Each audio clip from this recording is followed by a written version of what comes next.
This one's starting on the east, playing as the Holy Roman Empire as always. I introduce them, their prelates spreading the word of their Lord Jesus Christ, making their villagers move just a little bit quicker. It is GUA spawning in the northwest, playing again as the Holy Roman Empire, most likely different province. It is NyanRacingCat. Now, we have seen an HRE mirror in one of our games thus far, and I believe GUA was actually included in that. I'm going to pause just for a couple seconds, everybody, just to get rid of that stuttering. Just a little bit. There we go. But anyway, we did see a mirror in that. We did see the normal HRE start, or the HRE mirror play of that very naked fast castle. I did make the joke before that it was so naked of a fast castle that I didn't know if we were allowed to show it on Twitch. And I actually really liked that joke so much that I'm going to say it again. So I did.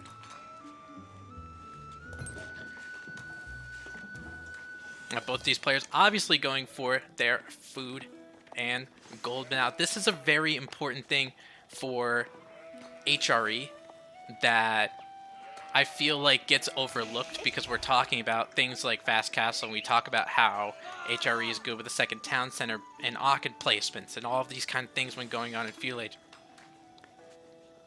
For HRE, it's very important just to get that little bit of sheep. Having a good sheep count. And making sure in that Aachen Chapel, when it does have the ability to get built, and we'll see NyanRacingCat probably going to be the first one to get that Aachen Chapel up and running, so let's see where he puts it. Kind of exactly where my mouse was, which I kind of figured. We'll go right by the wood line, going to help him out a little bit. Obviously right by the sheep and right by this gold to help him get to that fast castle. And hopefully, based on how quickly they go to Fast Castle, hopefully it continues to be a no-pants party with no production buildings on either side. Now, GUA's Aachen Chapel may be a little bit different. Not necessarily on the gold here. Not really sure in terms of Aachen placement. I'm not really sure on this western side if it was going to be able to get the sheep here and the gold if they were able to move them to the north a little bit. So based on the placement, I'm not entirely sure. But for this Aachen Chapel, ooh, if he was able to snipe and get some of those sheep, that would be very beneficial to him. Only 4 sheep that are living for GUA, and it looks like for these guys, it looks like only about 4 or 5 sheep left there as well. And actually, everybody put your pants on. We have a NyanRacingCat barracks, so we might be able to see some production. And the Aachen Chapel for GUA gonna be coming up. Both of them gonna be aging up at about the 4-minute mark, and this is the time of the match when watching HRE.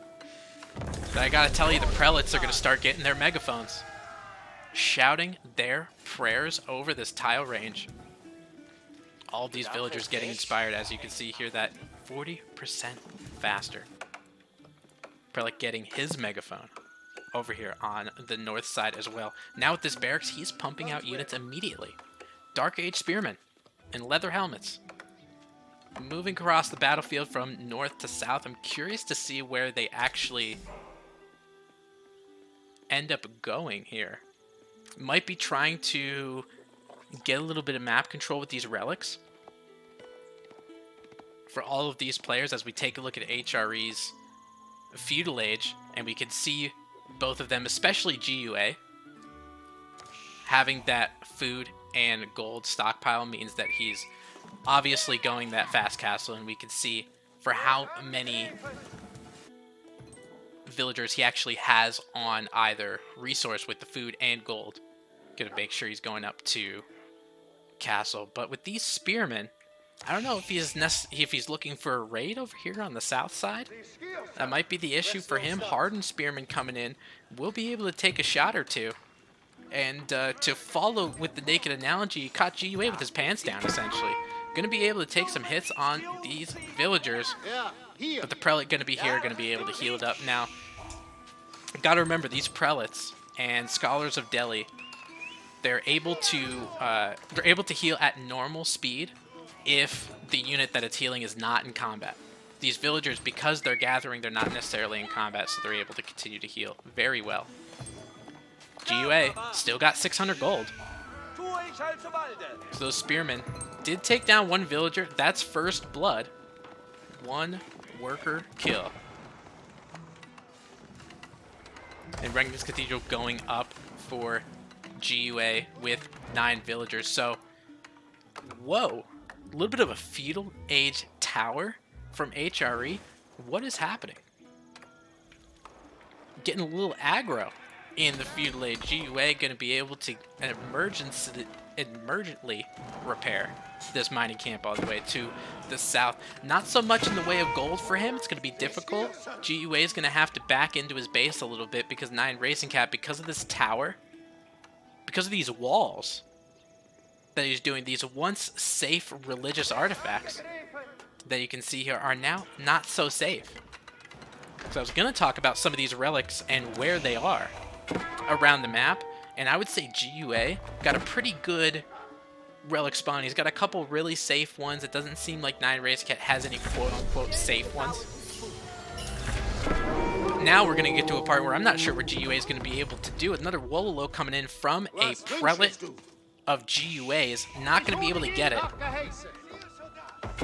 Also going to try to pick up the relic again. He's able to Wololo again, but it's not really going to do much for him. The relic actually goes outside the walls, helping GUA if he's able to pick up that relic again. But again, GUA, because no military production, arrow slits on that outpost. NyanRacingCat with the good presence of mind to get the fortifications to the outpost. Adding some health, adding some fire armor. Make sure the villagers, they would only do 5 damage because their torch damage does not scale per age compared to other military units, as those being economic. GUA scrambling for the wood right now. He went completely naked on this castle age. So he needs the wood to actually get production buildings to do anything. And we'll see if he's able to do that. Only got 112 wood on this one. Needs 150 for a production building. NyanRacingCat on the east side of his base is going to tell you, I got your production building right here, bud. It's the Burgrave Palace. For those of you who might be new to Age of Empires, Burgrave Palace acts as a barracks, producing 400% faster. This goes with technologies as well. And this is something that the HRE does against other civilizations. This is very not meta, what NyanRacingCat is doing. We usually see in HRE mirrors, Castle Age, both of them go up, try to get relics, they fight over relics, they do a little bit of scrambling, they do a little bit of do-si-do with their prelates around each other. We never see this. But NyanRacingCat is being adaptively spelling blood in the water. And out of this Burgrave, he starts pumping out men-at-arms almost immediately. That upgrade takes 5 seconds. Did you blink? Well, you shouldn't have. Men-at-arms upgrade just came in. You missed it. Another one at 4 melee and ranged armor. It's really going to help him out under those town centers. GUA trying to do the best he can at trying to get these relics. He's just not getting them. He's never going to be able to get them. He doesn't have the production to do so. He still does not have any military. Military count 14 to 2. Adding some stone. GUA is very good at getting and being aware of where to put defensive structures, where to get sprinkled upgrades on his outposts. Does have the stone to do so, doesn't necessarily have anything else. Harden, Spearman coming in the fuel age. That's another dead villager for GUA. Worker kill count, 3-0 in favor of NyanRacingCat. And now These men-at-arms are moving. Outposts basically tickling these men-at-arms. These men-at-arms acting like Pillsbury Doughboys. Getting tickled as much as they are. A lot of villagers have to migrate from the east over down south. GUA, as far as resources, is scrambling. Does not know where to get any kind of resources. The only thing he has really shored up is gold. There's our military production. Stable coming out for GUA. We have a Wololo as well. Is this actually going to go off? Nice.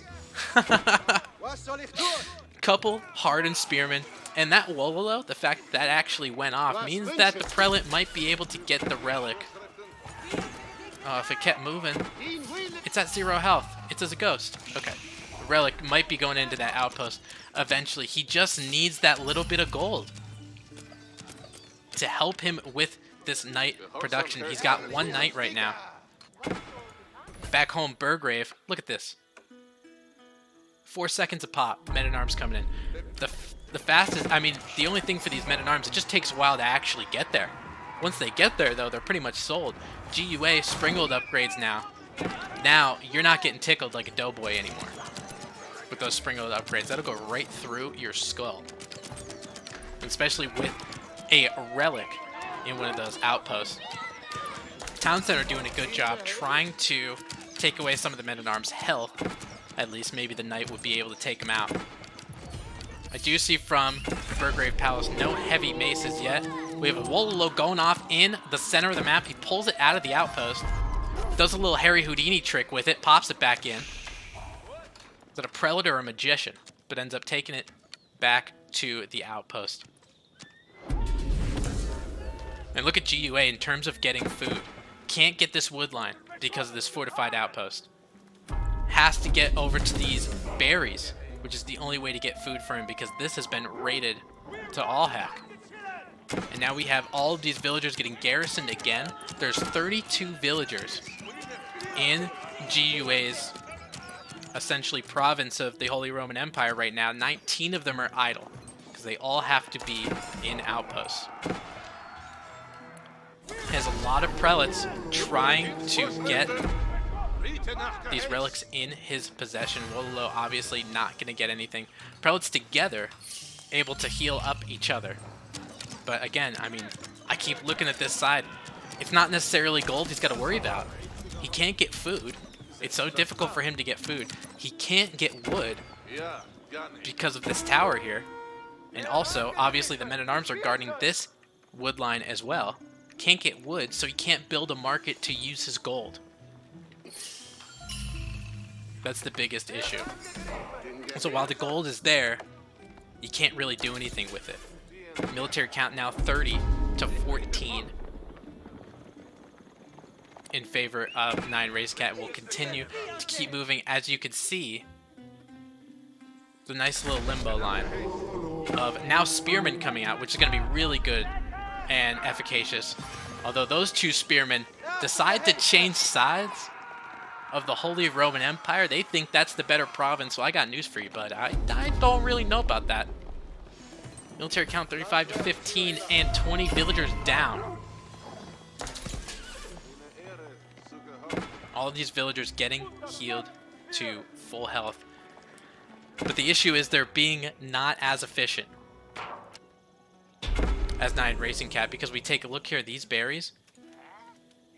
What do these berries and these berries have in common? The fact that there's no enemy units around them. Really helpful. Get another Wololo. GUA's trying to do a little give and take with it. Trying to get some units back, because honestly, if he's able to get a good Wololo, that might actually pull him back into this game. NyanRacingCat and able to take these deer carcasses that GUA would probably love if he had the choice.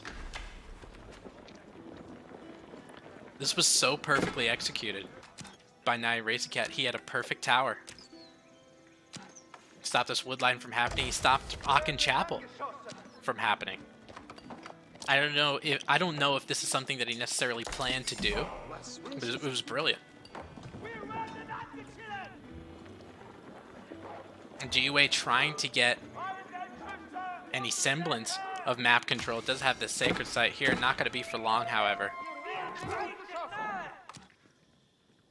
As that prelate will end up going down. We have another Wololo trying to go down. Looks like we had a land snake in the mix. A couple of them, in fact. Some spearmen and some men-at-arms. The men-at-arms for NyanRacingCat are outfitted with heavy maces. So that's going to help him out having that extra damage against the Knights of GiveUA. Because that's essentially the only composition that GiveUA can really do. GiveUA only has one stable, only able to make Knights out of it. Not sure how much this wood line is going to help him out. I'm not sure how many villagers he can actually get.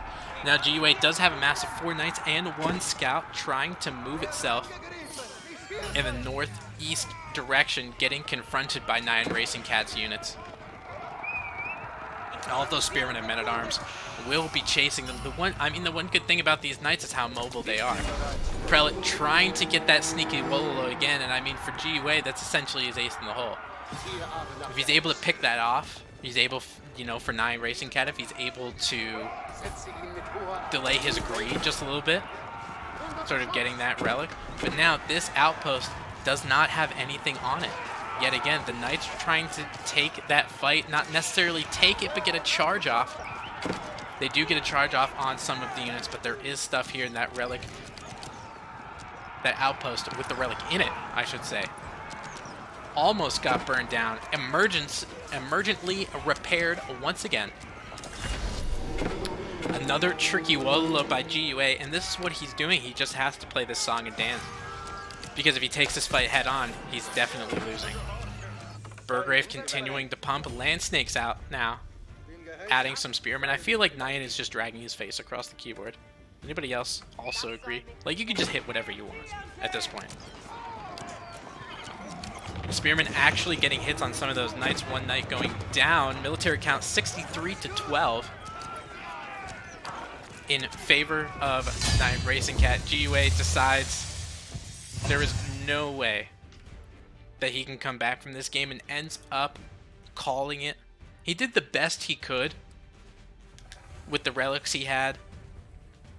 Maybe a little bit of this. Now, I'm only speculating. And I want to, this post-game analysis, I want to be in the speculatory nature because I don't know or talk to both these players, but it could be that GiveUA didn't scout it. He didn't know this was going on. He assumed this was going to be an easy, naked, fast castle. And that's what he was going to do.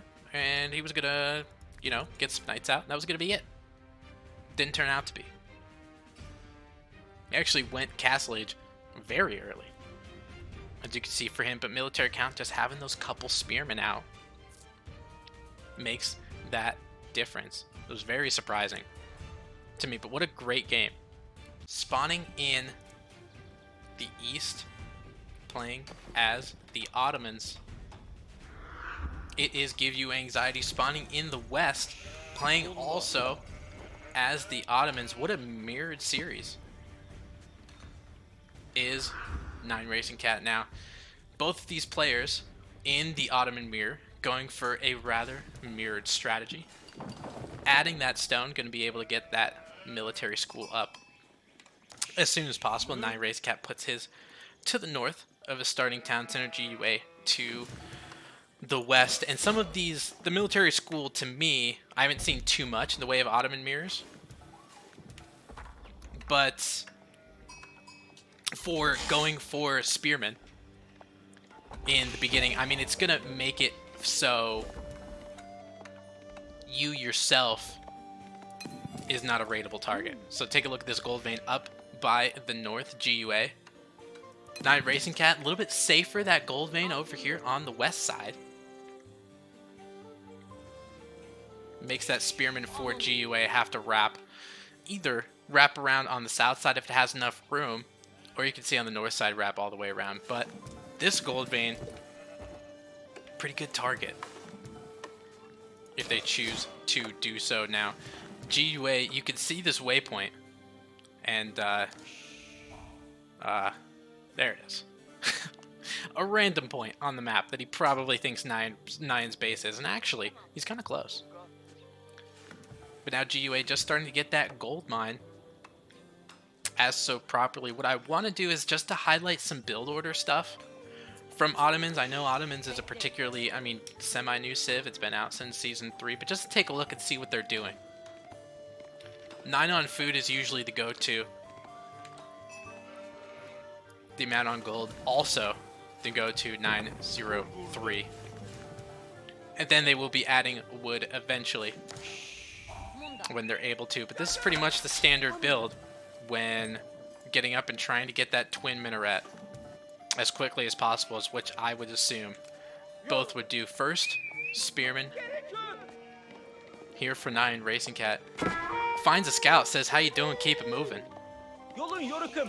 And has to move its way out to the east. But now the GUA knows that a military school is out.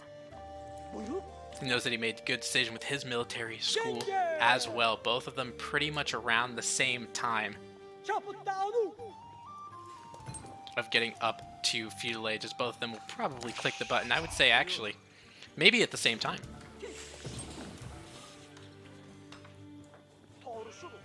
Now, a lot of times when Ottoman is playing a different civ, almost, I think they were like a second apart. The twin minaret for NyanRacingCat, and obviously it's the twin minaret for both of these players. Now, a lot of times for Ottoman, and we talked about it, I'm not sure if the GUA raid was beforehand or afterward, but we talked about the Ottoman avalanche, right? They create that snowball in the beginning. They're able to, with their military schools and their excessive amount of production buildings, along with their blacksmith and production speed, they're able to snowball. That snowball turns into an avalanche, and before you know it, you're buried.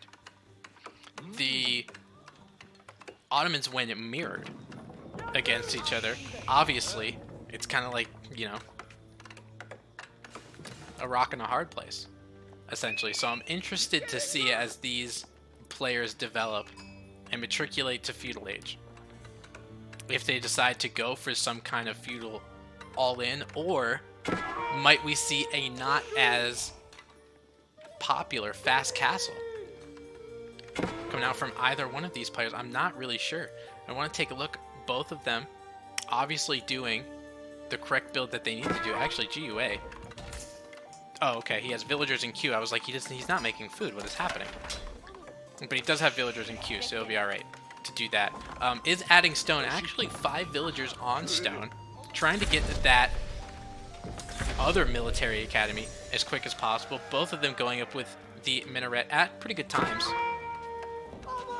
trying to take down that one villager for a little bit of first blood. And that spearman, he'll pay with his own, sadly.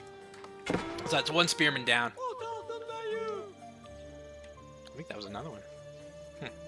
Well, only spearman left for GUA over here on the east side. And this stone is a raidable area. We'll see if the spearman might be able to take a hit or two from that. But second military school coming out for NyanRacingCat. I think a little bit to nitpick, I guess.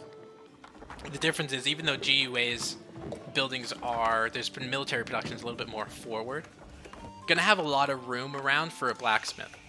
This mining camp with the berries here with the stone, it's going to make it a little bit difficult for NyanRacingCat to get a lot of military production buildings. Could that be, as we're watching two very professional players, could that be the reason for them to actually take the victory? I'm not sure. I'm not sure, and we'll have to find out. But I did want to change the scoreboard really quickly before I gave anybody any kind of headaches. If you were watching the first one, NyanRacingCat did take it. So I wanted to make sure we avoided any kind of confusion. Now with the second military school, both of which changing to Sipahi, somebody got a vizier point. They're both Ottomans, so I don't know.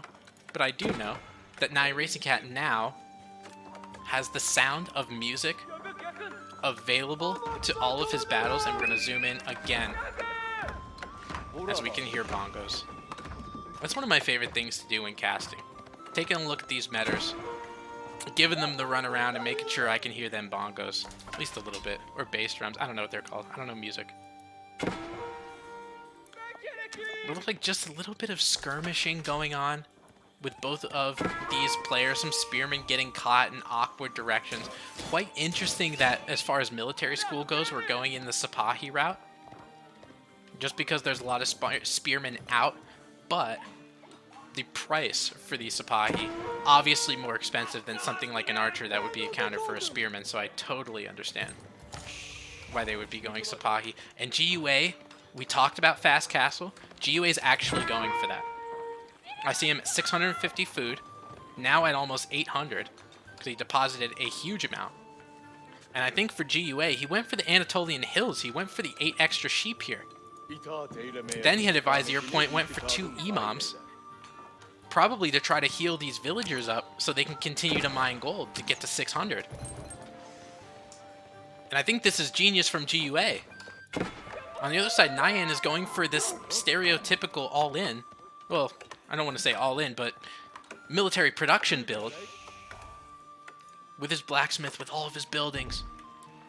But it takes a while to actually produce out of them. Military count 9 to 6.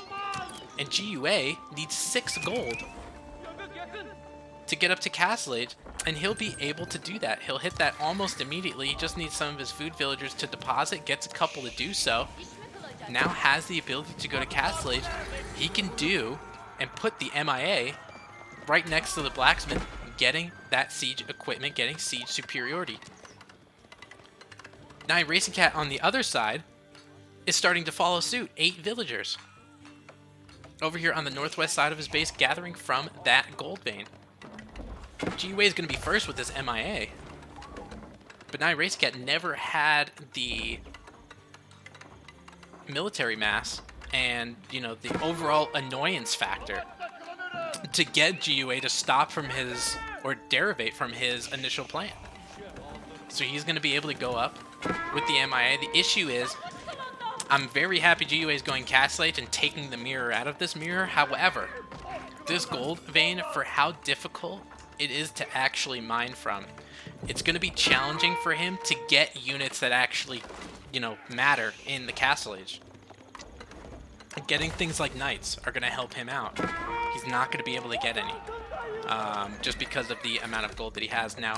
It might be a good idea for GUA if he was interested in doing things like getting a barracks. Maybe going for a little men-at-arms, they take a little bit less gold, they might be able to help him out. A little skirmish coming on the south side, and actually Couple Sipahi and a spearman from NyanRacingCat end up going down. He's got an imam already out, trying to pick up these relics, tries to get that Wolo on the scout, does not get it, for obvious reasons.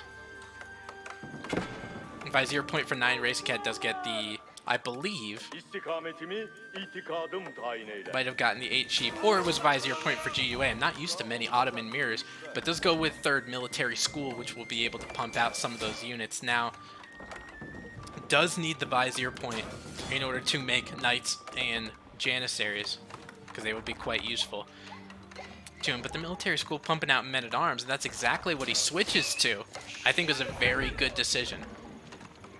NyanRacingCat is not near any kind of Castle Age, and he's really still looking to punish him. But he's not going to have any available areas to do it. He has an outpost here that's really going to help him.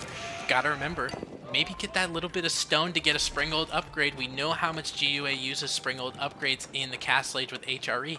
Ottomans, no stranger to that as well. Another raid coming in on the west side for NyanRacingCat. Does take down a worker in the process. Work kill count 2 to 0 in favor of the cat. And the economic count supply is because of that. Now GUA has 37 villagers, 31 were idle for a second. The outpost doing the best it can, try to take down some of these units, but not quite getting there. Spearman came out of this military school. That Spearman ain't gonna help him too much. But this outpost just giving him that little bit of defense that he needs. So he is able to do things like out of this one stable, produce a knight. He's gonna need that front to make sure this siege that comes out of the MIA is actually managed. And the MIA gonna pop out that mangonel, well, once he builds a house. Really needs that house. But he's gonna pump out the mangonel. Just want to take a quick shout out. Rising Empires with a raid of 126 people. Oh my god. Look at everybody. Guys, thank you for the raid. Obviously, as everybody is mentioning in chat, I am 10-4-Tim. Thank you. Thank you, guys.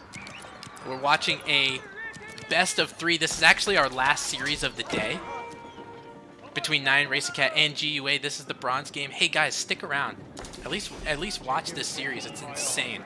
GiveUA and NyanRacingCat playing out of their mind, and GiveUA trying to hold in Castle Age to the best of his ability. The problem is he thought he had a lot of time to get things like his siege underway, to get things like these knights underway. Good amount of feudal age spearmen coming out from NyanRacingCat gonna help him out, as GiveUA is just essentially making knights, trying to make men-at-arms out of that military school, but not gonna be able to get there. Before, NyanRacingCat right next to that blacksmith, doing what all good professional Ottoman players do, and make sure you have a little bit of space for that MIA. And we'll be putting that right next to the blacksmith. So all NyanRacingCat essentially has to do is continue to put a little pressure on for GiveUA, and he's doing that. Look at all of this idle time that so many villagers have remained consistently idle. And a good mango shot coming in for GiveUA. It looks like a lot of those archers, maybe about 2 or 3 of them down to half health.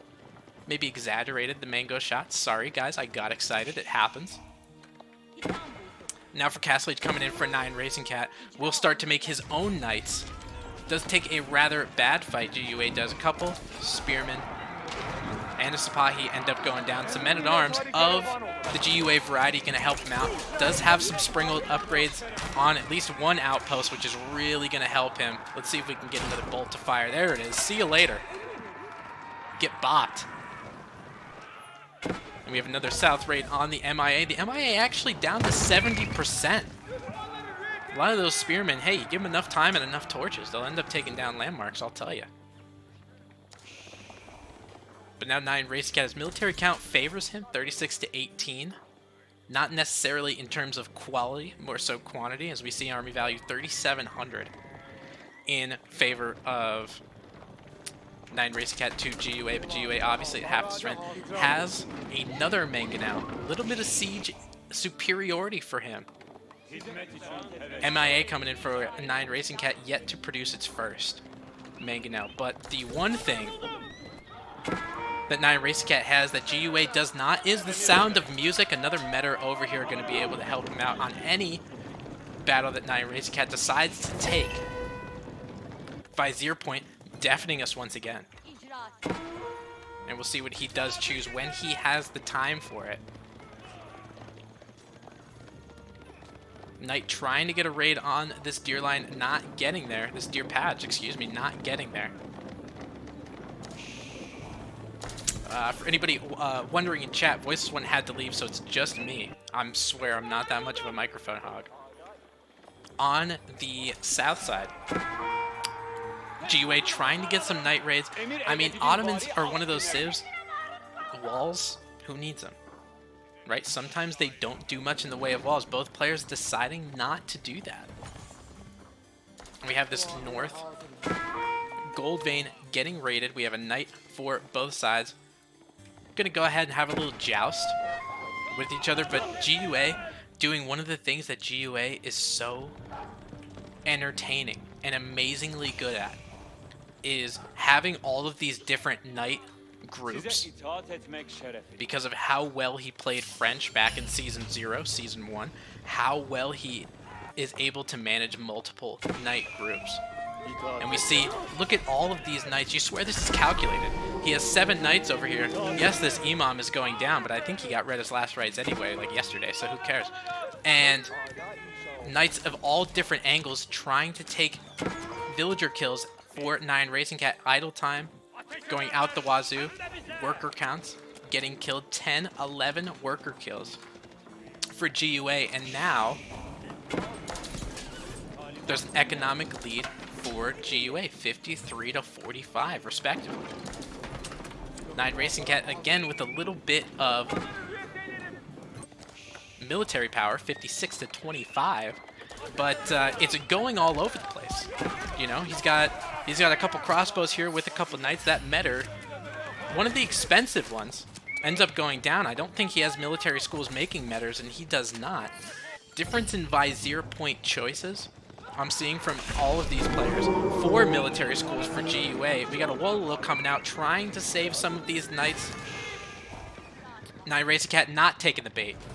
Continuing to go down south. And while I was able to pick a lot of the raids up, the one thing I was not able to pick up was the fact that GiveUA does have a second town center. Now this is kind of back to how previously we watched a GiveUA and Baltoon game in one of the semifinals that Baltoon went for a second town center pretty much out the gate in an Ottoman versus Rus.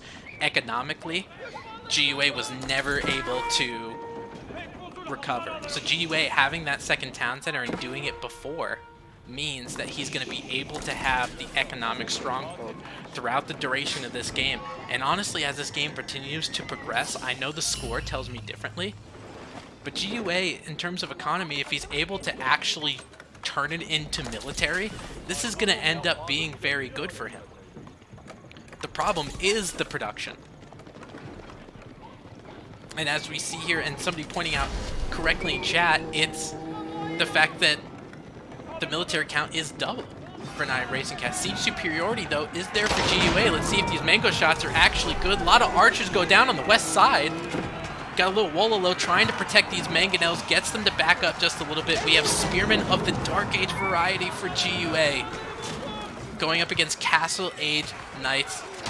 Those mangonels still alive, really helping them out, but veteran Spearmen are over here from NyanRacingCat, and once you see the front line start to envelop into yourself, you know the fight is over. Military count 55 to 12. And even though economically, as you see all of these raids going down, 26 worker kills, 63 to 37 economically, it doesn't mean anything because it can't actually get there. MIA actually getting targeted. We have town centers garrison all of their economic units. Even though he has 63 economic units, 40 of them are currently in a town center or outpost shooting arrows instead of gathering any kind of resources. These Castle Age Spearmen are doing incredibly well trying to get rid of the Knights of GiveUA. The only thing that GiveUA pretty much has is Knights at 54 to 9. NyanRacingCat has 22 Knights, GiveUA is 9. We're not going to be able to do too much. These villagers are just going to end up staying idle because we see a little bit of ranged armor upgrade for the Knights and the Spearmen. So they're gonna be able to sit a little bit. Imam's continuing to try to get some Wololos off, just like the HRE game, not getting there. We do have GiveUA Janissaries, however. Usually that Janissary Vizier point is the DEFCON 5 button that you're hitting because you have no other military units, and it's kind of your ace in the hole. They are going to do a good job of taking down some of the Knights, but honestly, even just these Feudal Age archers just end up wiping Janissaries just because of how terrible they are against rage units. Did clean up a little bit, and it did help him out. Some of these Spearmen, some of these Crossbowmen are going to end up retreating over here to the west side, but a very damaging raid. NyanRacingCat got the opportune moment to see where that gold vein was for GiveUA. Ends up taking down a couple worker kills. And I think NyanRacingCat wasn't really concerned about this knight that I panned over just for a split second. If y'all are watching, paying attention. On this western side there of Nyan's base. But because of NyanRacingCat's military prowess here and continuing to build onto his army, he was able to get the amount of worker kills that counteracted on the other side. So now as far as economic count, it was like on both sides it didn't even happen. GiveUA had about a +10, and now he continues to have one. Second town center for GiveUA, however, is completely gone. GiveUA going for some sort of counter raid. It looks like there's a lot of knights on this side. Going to end up taking down that bitey infantry. Just took a crossbow bolt to the face. Not sure if it was aimed there or otherwise, but that is one less wolf out there in the wild.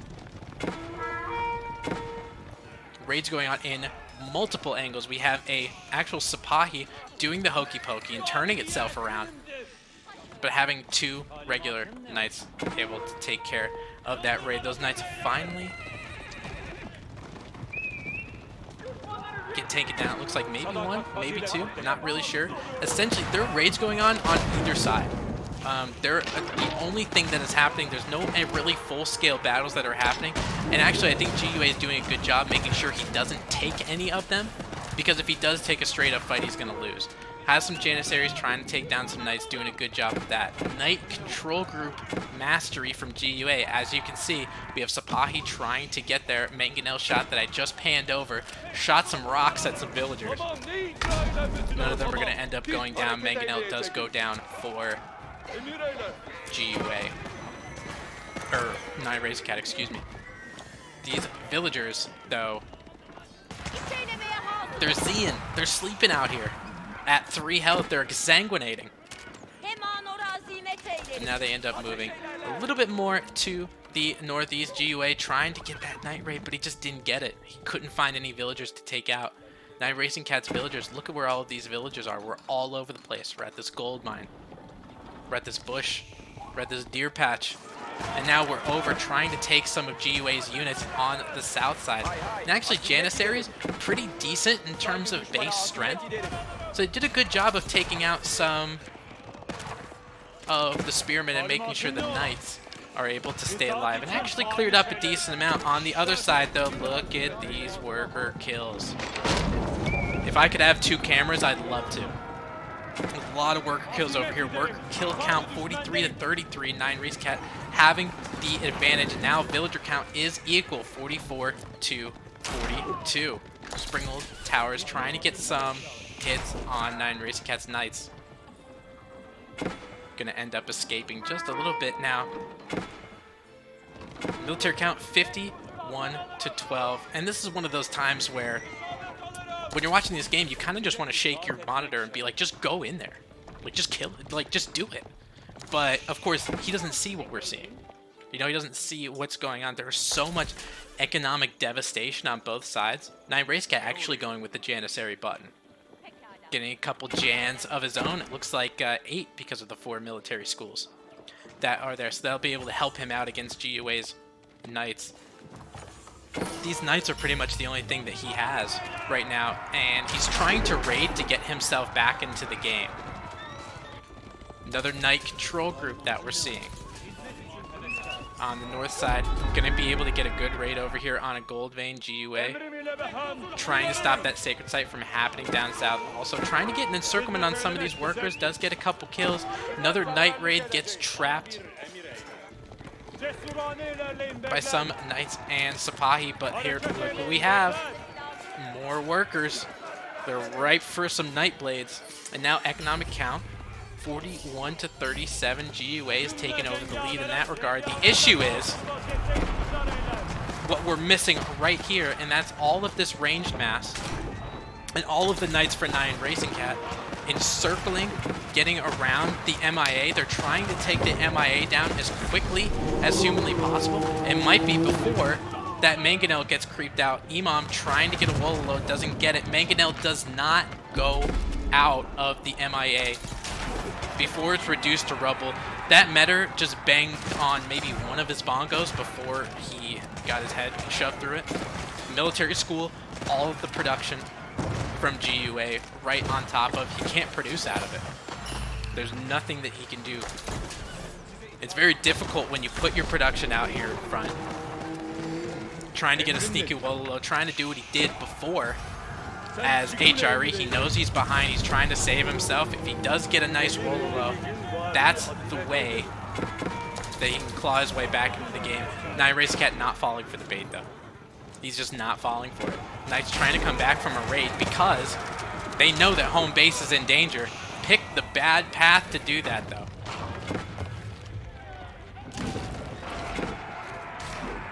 Now GiveUA with about 11 total Knights. 10 of them appear on the eastern side of your screen right now. Trying to, I don't know, mass up, see what they can do against this army. Look at how many Jans there are, though. Not going to be able to get it. GiveUA knows it. GiveUA decides that he can fight no longer. He calls GG.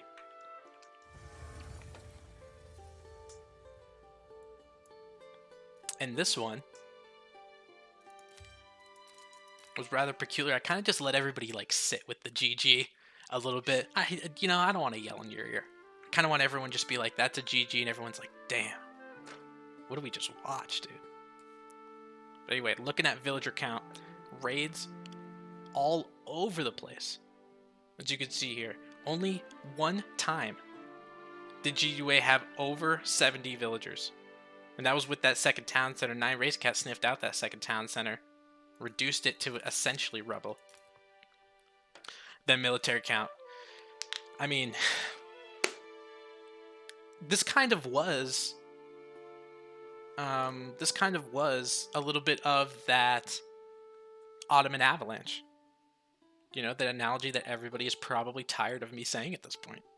You know, because it really was. He massed up a decent amount, a little bit more than his opponent, and then he buried him. It's a 2-0. 2-0 for NyanRacingCat taking that one. We want to thank our MetaPlays website subscribers. Your contribution helps us keep the project sustainable. As we reach higher subscription goals, you are helping us cover more and more behind-the-scenes costs, such as video editing. Check out our subscription page using the link in the description, and remember to collect your perks. We will see you the next time.